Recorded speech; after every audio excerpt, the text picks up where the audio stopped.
it's Kelly and welcome back to room 9 3/4. Today we are going to talk about setting up our level 1 infuser.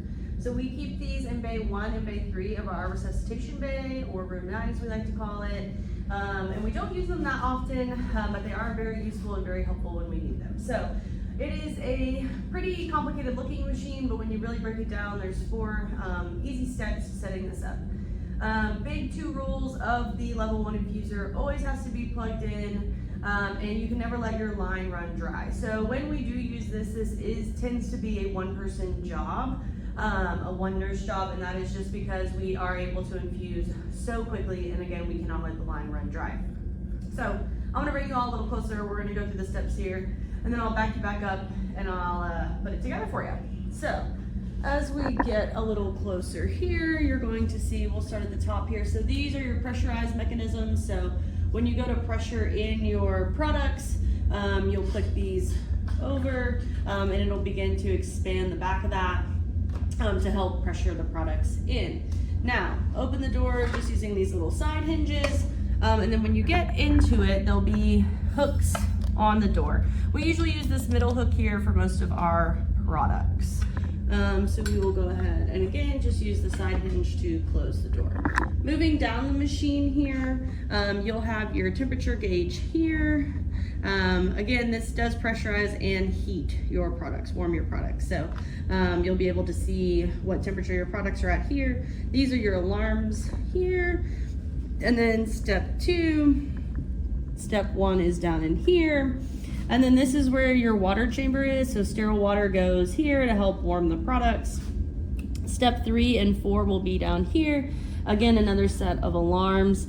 Something that really trips people up on step 3 is this door is a basically push down, push up door. It is not a typical like open up door. So when you go to open step 3, you'll want to unhinge it from this little silver thing and then kind of push down, and that'll open to where you need to put your tubing. And then after you've set your tubing in there, you just need to push back up until you click back into the silver hinge there.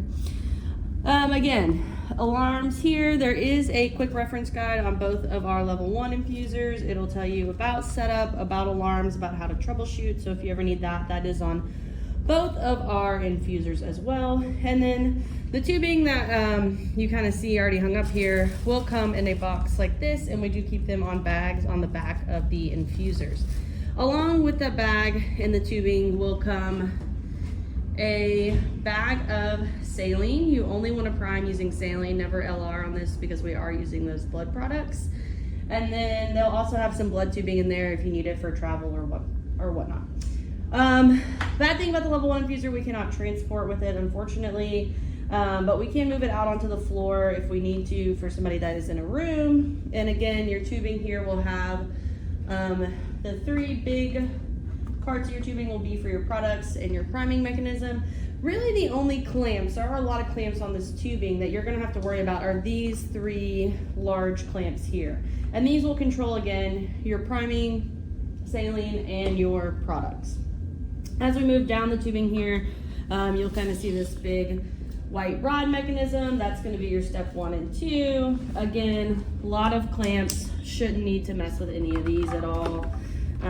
This kind of clear portion down here will be your 3rd and 4th step. Again, a lot of clamps. And then this part is the part that's going to connect to your patient. Okay. We do prefer that patients have large bore IVs or central lines when using the level 1 infuser. Just makes it easier.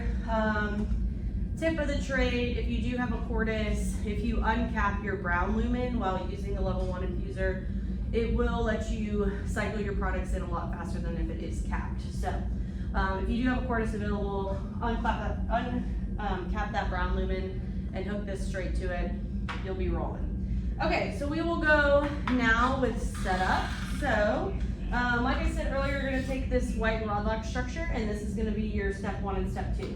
So big thing with this, this obviously where it's connected to your product and your priming solution is all the top of it, and then the rest of the tubing goes down. So just make sure that you're putting this in the right way, and what you'll do is you will just kind of set it down into number 1 like this, And then there is a sensor on the back of this part as well as step 4, and we'll kind of show that to you in just a minute here.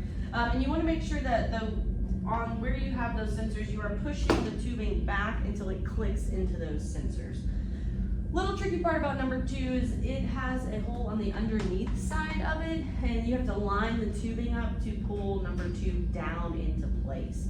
So we are going to line this tubing up here, and then we are going to pull this down until we hear the click, and that's how you're gonna know that it is in place. Okay, so that is step 1 and step 2, relatively easy. Again, this will go a lot faster in real life, but that is step 1 and step 2. I'm gonna push you a little further back so you can see kind of how I'm gonna do step 3 and step 4. So this is kind of a personal preference. Some people prefer to do step 4 prior to step 3. Doesn't really matter. Again, personal preference on how you like to work. So I'll show you both ways. If you do step 3 first, again, unhinge the silver part of the door, push down.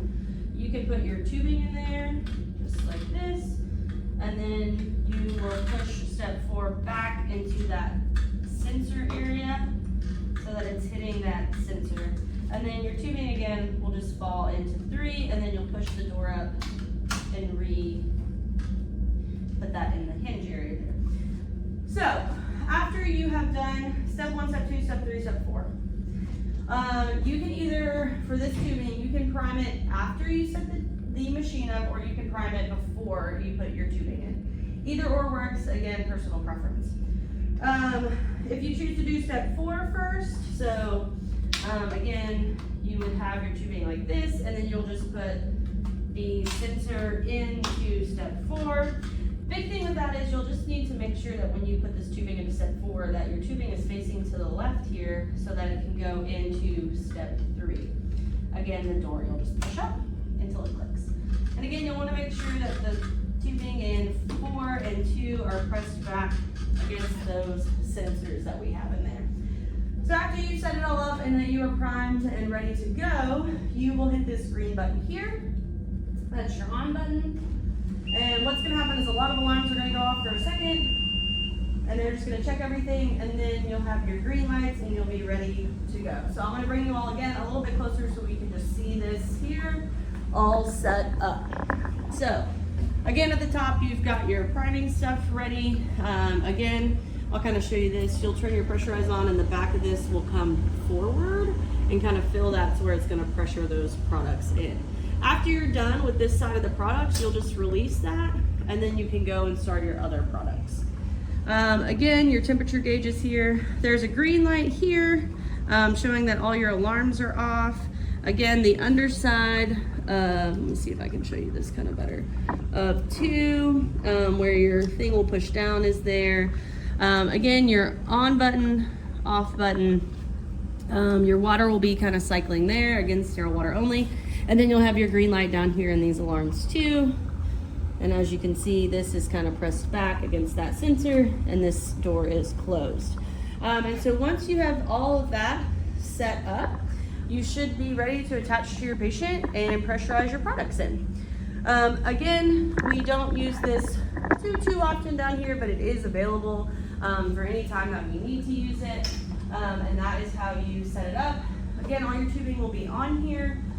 Don't be afraid, just go through your steps, 1, 2, 3, 4. Make sure that you are priming all of your tubing so that it's not dry. And again, we do prefer large bore IVs with this level 1 infuser. If you ever want to practice, we do keep materials in the education office for you to practice on setting this up. You also go through it during your room 9 class and your room 9 checkoff. So if you ever need or want our help, please let us know. And that is the level 1 infuser. We'll see you next time on Room 9 3/4.